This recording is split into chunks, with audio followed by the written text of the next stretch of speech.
नमस्कार, आपका स्वागत है आपके अपने चैनल एक कहानी रमा की जुबानी में। काफी समय से कुछ व्यस्तता के कारण मैं आपके लिए कहानी या कविता लेकर आ नहीं सकी।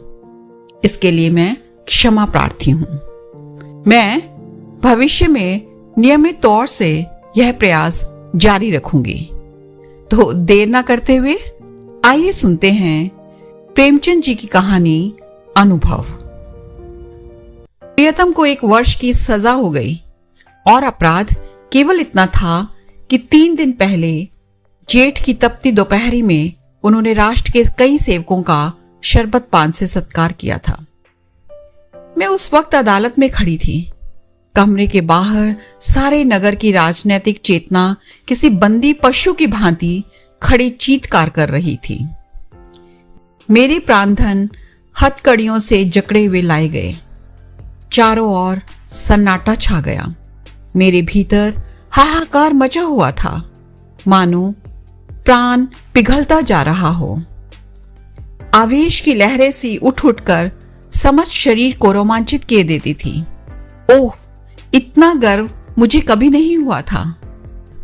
यह अदालत, कुर्सी पर बैठा हुआ अंग्रेज अफसर, लाल जरीदार पगड़ियां बांधे हुए पुलिस के कर्मचारी, सब मेरी आंखों में तुच्छ जान पड़ते थे।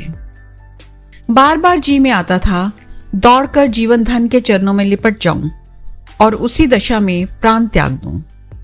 कितनी शांत, अविचलित, तेज और स्वाभिमान से प्रदीप्त मूर्ति थी। ग्लानि, विषाद या शोक की छाया भी न थी। नहीं, उन होठों पर एक स्फूर्ति से भरी हुई मनोहारिणी ओजस्वी मुस्कान थी। इस अपराध के लिए 1 वर्ष का कठिन कारावास। वाह रे न्याय, तेरी बलिहारी है। मैं ऐसे 1000 अपराध करने को तैयार थी।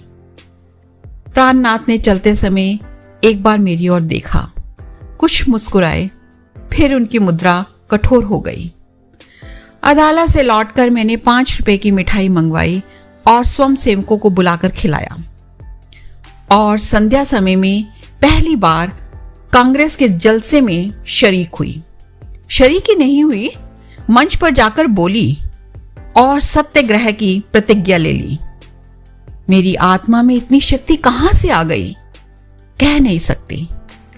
सर्वस्व लुट जाने के बाद फिर किसकी शंका और किसका डर। विधाता का कठोर से कठोर आघात भी अब मेरा क्या अहित कर सकता था। दूसरे दिन मैंने 2 तार दिए, एक पिताजी को, दूसरा ससुर जी को। ससुर जी पेंशन पाते थे, पिताजी जंगल के महकमे में अच्छे पद पर थे। पर सारा दिन गुजर गया, तार का जवाब नदारद। दूसरे भी दिन कोई जवाब नहीं। तीसरे दिन दोनों महाशयों के पत्र आए। दोनों जामे से बाहर थे। ससुर जी ने लिखा, आशा थी तुम लोग बुढ़ापे में मेरा पालन करोगे। तुमने उस आशा पर पानी फेर दिया। क्या अब चाहती हो मैं भिक्षा मांगूं? मैं सरकार से पेंशन पाता हूं। तुम्हें आश्रय देकर मैं अपनी पेंशन से हाथ नहीं धो सकता। पिताजी के शब्द इतने कठोर न थे, पर भाव लगभग ऐसा ही था। इसी साल उन्हें ग्रेड मिलने वाला था। वह मुझे बुलाएंगे तो संभव है ग्रेड से वंचित होना पड़े। हां, वह मेरी सहायता मौखिक रूप से करने को तैयार थे। मैंने दोनों पत्र फाड़ कर फेंक दिए और उन्होंने कोई पत्र ना लिखा। हां, स्वार्थ, तेरी महिमा कितनी प्रबल है। अपना ही पिता केवल स्वार्थ में बाधा पड़ने के भय से लड़की की तरफ से इतना निर्दयी हो गया। अपना ससुर अपनी बहू की ओर से इतना उदासीन हो गया। मगर अभी मेरी उम्र ही क्या है, अभी तो सारी दुनिया देखने को पड़ी है। अब तक मैं अपने विषय में निश्चिंत थी, लेकिन अब यह नई चिंता सवार हुई। इसी निर्जन घर पर निराधार, निराश्रय कैसे रहूंगी? मगर जाऊंगी कहां? अगर कोई मर्द होती तो कांग्रेस के आश्रय में चली जाती या कोई मजूरी कर लेती।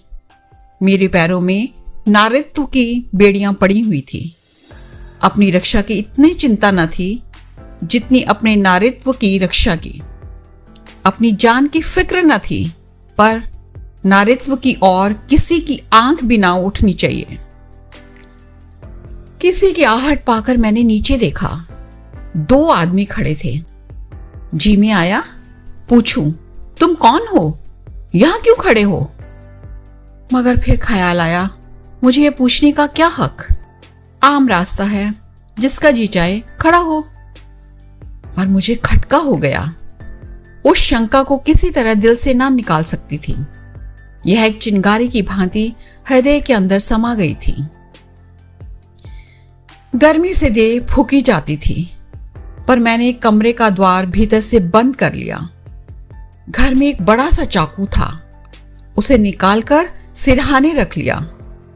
वह शंका सामने बैठी घूरती हुई मालूम होती थी। किसी ने पुकारा। मेरे रोए खड़े हो गए। मैंने द्वार से कान लगाया। कोई मेरी कुंडी खटखटा रहा था। कलेजा धक धक करने लगा। वही दोनों बदमाश होंगे। क्यों कुंडी खटका रहे हैं? मुझसे क्या काम है? मुझे झुंझलाहट आ गई। मैंने द्वार खोला और छज्जे पर खड़ी होकर जोर से बोली, कौन कुंडी खड़खड़ा रहा है? आवाज सुनकर मेरी शंका शांत हो गई। जितना ढांढस हो गया। यह बाबू ज्ञानचंद थे। मेरे पति के मित्रों में से इनसे ज्यादा सज्जन दूसरा कोई नहीं था। मैंने नीचे जाकर द्वार खोल दिया। देखा तो एक स्त्री भी थी। वह मिसेस ज्ञानचंद थी। यह मुझसे बड़ी थी। पहली पहल मेरे घर आई थी। मैंने उनके चरण स्पर्श किए। हमारे यहां मित्रता मर्दों ही तक रहती है, औरतों तक नहीं जाने पाती। दोनों जने ऊपर आए। ज्ञान बाबू एक स्कूल में मास्टर हैं। बड़े ही उदार, विद्वान, निष्कपट। पर आज मुझे मालूम हुआ कि उनकी पथ प्रदर्शिका उनकी स्त्री है। वह दोहरे बदन की प्रतिभाशाली महिला थी। चेहरे पर एक ऐसा रौब था मानो कोई रानी हो। सिर से पांव तक गहनों से लदी हुई। मुख सुंदर ना होने पर भी आकर्षक था। शायद मैं उन्हें कहीं और देखती तो मुंह फेर लेती। गर्व की सजीव प्रतिमा थी, पर बाहर जितनी कठोर, भीतर उतनी ही दयालु। घर कोई पत्र लिखा? यह प्रश्न उन्होंने कुछ हिचकते हुए पूछा। मैंने कहा, हाँ लिखा था। कोई लेने आ रहा है? जी नहीं। ना पिताजी अपने पास रखना चाहते हैं, ना ससुर जी। तो फिर क्या? अभी तो यहीं पड़ी हूं। तो मेरे घर क्यों नहीं चलती? अकेले तो इस घर में ना रहने दूंगी। खुफिया के 2 आदमी इस वक्त भी डटे हुए हैं। मैं पहले ही समझ गई थी दोनों खुफिया के आदमी होंगे। ज्ञान बाबू ने पत्नी की ओर देखकर कहा, मानो उसकी आज्ञा से कहा, तो मैं जाकर तांगा लाऊं?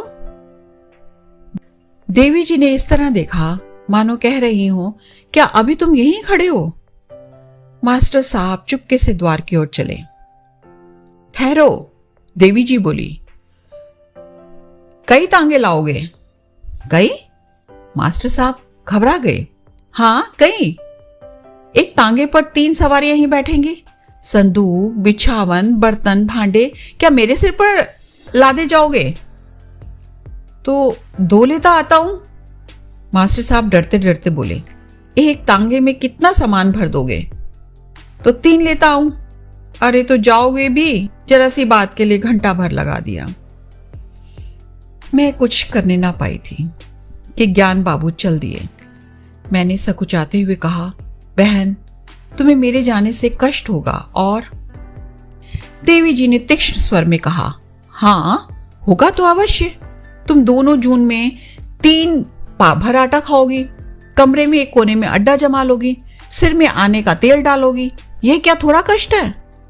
मैंने छिपते हुए कहा, आप तो बना रही हैं। देवी जी ने सहृदय भाव से मेरा कंधा पकड़कर कहा, जब तुम्हारे बाबूजी लौट आवे तो मुझे भी अपने घर मेहमान रख लेना, मेरा घाटा पूरा हो जाएगा। अब तो राजी हुई? चलो असबाब बांधो, खाट वाट कल मंगवा लेंगे। मैंने ऐसे सहृदय, उदार, मीठी बातें करने वाली स्त्री नहीं देखी। मैं उनकी छोटी बहन होती तो भी शायद इससे अच्छी तरह ना रखती। चिंता या क्रोध को तो जैसे उन्होंने जीत लिया हो। सदैव उनके मुख पर मधुर विनोद खेला करता था। कोई लड़का या बाला ना थी, पर मैंने उन्हें कभी दुखी नहीं देखा। ऊपर के काम के लिए लौंडा रखा हुआ था, भीतर का सारा काम खुद करती। इतना कम खाकर और इतनी मेहनत करके वे कैसे इतनी हष्ट-पुष्ट थी, मैं नहीं कह सकती। विश्राम तो जैसे उनके भाग्य में ही नहीं लिखा था। जेठ की दोपहरी में भी नहीं सोती थी। हाँ, मुझे कुछ ना करने देती। उस पर जब देखो कुछ खिलाने के लिए सिर पर सवार। मुझे यहाँ बस यही एक तकलीफ थी। मगर 8 ही दिन गुजरे थे कि एक दिन मैंने उन्हीं दोनों खुफियों को नीचे बैठा देखा। मेरा माथा ठनका। यह अभागे यहाँ भी मेरे पीछे पड़े हैं। मैंने तुरंत बहन जी से कहा, वे दोनों बदमाश यहाँ भी मंडरा रहे हैं। उन्होंने हिकारत से कहा, कुत्ते हैं, फिरने दो। मैं चिंतित होकर बोली, कोई स्वांग ना खड़ा करे। उसी बेपरवाही से बोली, भूखने के सिवा और क्या कर सकते हैं।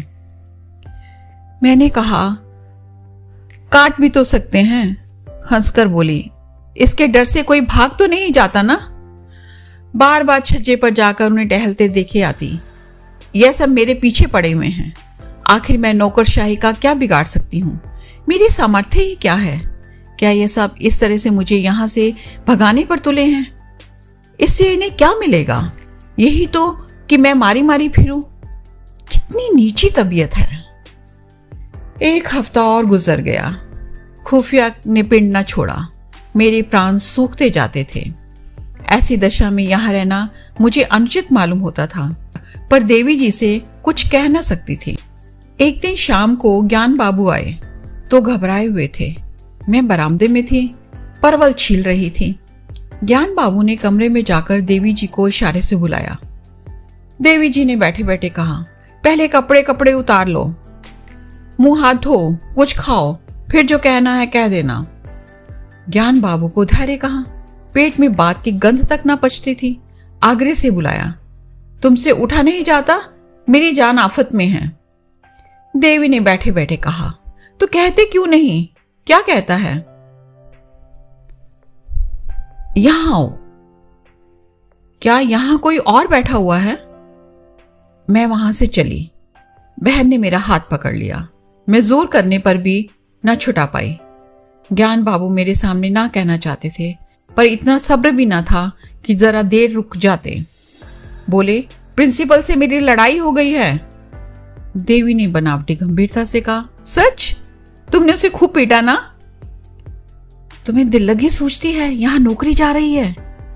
जब यह डर था तो लड़े क्यों? मैं थोड़े ही लड़ा, उसी ने मुझे बुलाकर डांटा। बेकसूर। अब तुमसे क्या कहूं? फिर वही पर्दा। मैं कह चुकी, यह मेरी बहन है, मैं इससे कोई पर्दा नहीं रखना चाहती। और जो इन्हीं के बारे में कोई बात हो तो? देवी जी ने जैसे पहेली बूझकर कहा, अच्छा समझ गई, कुछ खुफियों का झगड़ा होगा। पुलिस ने तुम्हारे प्रिंसिपल से शिकायत की हो गई। ज्ञान बाबू ने इतनी आसानी से अपनी पहेली का बुझा जाना स्वीकार न किया। बोले, पुलिस ने प्रिंसिपल से नहीं, हाकिम जिला से कहा। उसने प्रिंसिपल को बुलाकर मुझसे जवाब तलब करने का हुक्म दिया। देवी जी ने अंदाज से कहा, समझ गई, प्रिंसिपल ने तुमसे कहा होगा कि उस स्त्री को घर से निकाल दो। हाँ, यही समझ लो। तो तुमने क्या जवाब दिया? अभी कोई जवाब नहीं दिया। वहां खड़े खड़े क्या कहता? देवी जी ने उन्हें आड़े हाथों लिया। जिस प्रश्न का एक ही जवाब हो, उसमें सोच विचार कैसा? ज्ञान बाबू सिर पिटाकर बोले, लेकिन कुछ सोचना तो जरूरी था। देवी जी की त्योरियां बदल गई। आज मैंने पहली बार उनका वह रूप देखा। बोली, तुम उस प्रिंसिपल से जाकर कह दो। मैं उसे किसी तरह नहीं छोड़ सकता और ना माने तो इस्तीफा दे दो। अभी जाओ, लौटकर हाथ मुंह धोना। मैंने रोककर कहा, बहन मेरे लिए इतना। देवी जी ने डांट बताई, तू चुप रह, नहीं कान पकड़ लूंगी। तू क्यों बीच में कूदती है? रहेंगे तो साथ रहेंगे, मरेंगे तो साथ मरेंगे। इस मर्दुए को भी मैं क्या कहूं? आधी उम्र बीत गई और बात करना ना आया। देवी जी ने पति से कहा, खड़े खड़े सोच क्या रहे हो? तुम्हें डर लगता हो तो मैं जाकर कह आऊं। ज्ञान बाबू ने खिसियाकर कहा, तो कल कह दूंगा, इस वक्त कहाँ होगा कौन जाने। रात भर मुझे नींद नहीं आई। बाप और ससुर जिसका मुंह नहीं देखना चाहते, उसका यह आदर, राह के भिखारिन का यह सम्मान। देवी तो सचमुच देवी है। दूसरे दिन ज्ञान बाबू चले तो देवी ने फिर कहा, फैसला करके घर आना, यह ना हो कि फिर सोच समझकर जवाब देने की जरूरत पड़े। ज्ञान बाबू के चले जाने के बाद मैंने कहा, तो मेरे साथ बड़ा अन्याय कर रही हो बहन जी। मैं कभी नहीं देख सकती कि मेरे कारण तुम्हें यह विपत्ति झेलनी पड़े। देवी ने हास्य भाव से कहा, कह चुकी या कुछ और कहना है? कह चुकी, मगर अभी बहुत कुछ कहूंगी। अच्छा बता, तेरे प्रीतम क्यों जेल गए? इसलिए तो कि स्वयं सेवकों का सत्कार किया था। स्वयं सेवक कौन है? ये हमारी सेना के वीर हैं जो हमारी लड़ाइयां लड़ रहे हैं। स्वयं सेवकों के भी तो बाल बच्चे होंगे, माँ बाप होंगे, वह भी तो कोई कारोबार करते होंगे। पर देश की लड़ाई लड़ने के लिए उन्हें सब कुछ त्याग दिया। ऐसे वीरों का सत्कार करने के लिए जो आदमी जेल में डाल दिया जाए, उसकी स्त्री के दर्शनों से भी आत्मा पवित्र होती है। मैं तुझ पर एहसान नहीं कर रही हूं, तू मुझ पर एहसान कर रही हो। मैं इस दया सागर में डुबकियां खाने लगी, बोलती क्या। शाम को जब ज्ञान बाबू लौटे तो उनके मुख पर विजय का आनंद था। देवी ने पूछा, हार कि जीत? ज्ञान बाबू ने अकड़ कर कहा, जीत। मैंने इस्तीफा दे दिया तो चक्कर में आ गया। उसी वक्त हाकिम जिला के पास गया। वहां ना जाने मोटर पर बैठकर दोनों में क्या बातें हुई।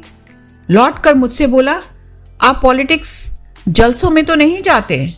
मैंने कहा, कभी भूलकर भी नहीं। कांग्रेस के मेंबर तो नहीं हैं? मैंने कहा, मेंबर क्या, मेंबर का दोस्त भी नहीं।